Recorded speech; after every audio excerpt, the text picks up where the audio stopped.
যুগ্ম সচিব অর্থ এবং প্রশাসন এবং এই মুন্সিগঞ্জ জেলার সাবেক সফল জেলা প্রশাসক জনাব মোহাম্মদ মনিরুজ্জামান তালুকদার স্যার, সম্মানিত বিশেষ অতিথি হিসেবে উপস্থিত আছেন জনাব মোহাম্মদ আসলাম খান পিপিএম।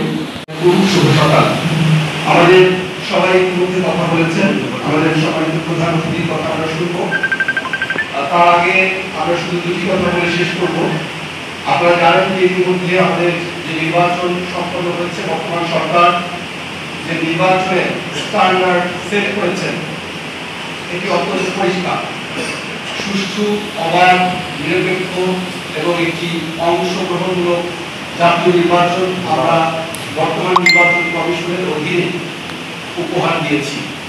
সেই ধারাবাহিকতা উপজেলা পরিষদগুলোর যে নির্বাচন অনুষ্ঠিত হচ্ছে সারা বাংলাদেশে একই স্ট্যান্ডার্ড নিয়ে এটি অনুষ্ঠিত হচ্ছে। আপনারা দেখেছেন এই মুন্সিগঞ্জ জেলার ইতিমধ্যে গজারিয়াতে এবং লৌহজং, টঙ্গিবাড়ি এই সকল উপজেলায় ইতিমধ্যে নির্বাচন হয়েছে। সেখানে আপনারা নিশ্চয়ই খেয়াল করেছেন যে নির্বাচন সংশ্লিষ্ট অপরাধ যদি সংঘটিত হয় আমরা তার বিরুদ্ধে কঠোর অবস্থান নিয়েছি। আপনার গজারিয়াতে একজন ইউনিয়ন পরিষদ চেয়ারম্যান আমাদের নির্বাচনে সামান্য বাধা সৃষ্টি করেছিল। আপনারা জানেন যে তিনি কোন দল করেন বা সবকিছু জানেন যে তিনি একজন ইনফ্লুয়েন্সিয়াল পার্সন। আমরা কিন্তু তাকে ছাড় দিই, তাকে অ্যারেস্ট করা হয়েছে, তাকে স্থানীয় সরকার বিভাগে চিঠি লিখে তাকে বরখাস্ত করা হয়েছে। যিনি এই নির্বাচনে কোনো বাধা সৃষ্টি করবেন তার বিরুদ্ধেই আমরা কঠোর ব্যবস্থা নিই। আপনারা যারা এখানে আছেন প্রিজাইডিং অফিসার এবং সহকারী প্রিজাইডিং অফিসার, প্রথমে হচ্ছেন আপনারা আমাদের সহকর্মী, আমাদের ভাই বোন। আপনাদের সামান্যতম ক্ষতি হোক এটি আমরা হতে দিব না। আপনার প্রত্যেকটি নির্বাচনে আমি এসপি মহোদয় থেকে শুরু করে আমাদের সংশ্লিষ্ট যারা আছেন আমরা কিন্তু সবাই মাঠে থাকি। সিরাজদিখানেও আমরা ঠিক একইভাবে সকাল 8টার পূর্ব থেকে আমরা সিরাজদিখানে উপস্থিত থাকবো এবং কোথাও কোনো ঝামেলা হলে আইন শৃঙ্খলা রক্ষাকারী বাহিনীর পাশাপাশি আমরা নিজেরাও সেখানে ছুটে যাই এবং যাব। আপনারা এখানে জেলা পুলিশের পাশাপাশি অন্যান্য আইন শৃঙ্খলা বাহিনীর সদস্যগণ এখানে কাজ করবে, বিজিবি কাজ করবে, র্যাব কাজ করবে, নৌ পুলিশ কাজ করবে। আমরা যাতে এখানে আরো বেশি নিয়োগ করা যায় সে কারণে ইতিমধ্যে আমরা চিঠি লিখেছি মন্ত্রণালয়ে যাতে আমরা এখানে আরো বেশি বিজিবি পাই। নর্মাল বিজিবি 2 প্লাটুন দেয়, আমরা এখানে 6 প্লাটুন চেয়েছি সিরাজদিখানের জন্য, যেহেতু সিরাজদিখানের বড় ইউনিয়ন।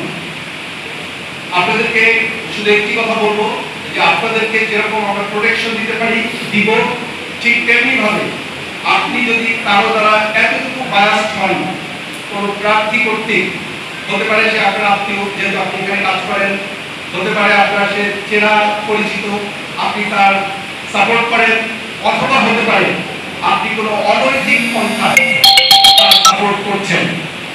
Be careful. যদি এরকম হয় আপনাকে সেই স্পট থেকে অ্যারেস্ট করা হবে এবং আপনাকে জেল জরিমানা থেকে শুরু করে আপনি যাতে সারা জীবন আর সুস্থ চাকরি করতে না পারেন সেই ব্যবস্থা কিন্তু আমরা নিব এবং আপনার বিরুদ্ধে আপনার মন্ত্রণালয় বরাবর চিঠি লেখা হবে যাতে আপনি আর কোনোদিন স্বাভাবিকভাবে চাকরি করতে আপনি না পারেন। আমার কথাটা শুনতে একটু হার্শ লাগতে পারে, বাট আমি মনে করি যে দুইটা কথা আগে ভালো, নাকি? আপনারা রাগ হচ্ছেন? কারণ আমি বিশ্বাস করি আপনাদের এখানে যারা আছেন ম্যাক্সিমামই সঠিকভাবে দায়িত্ব পালন করবেন।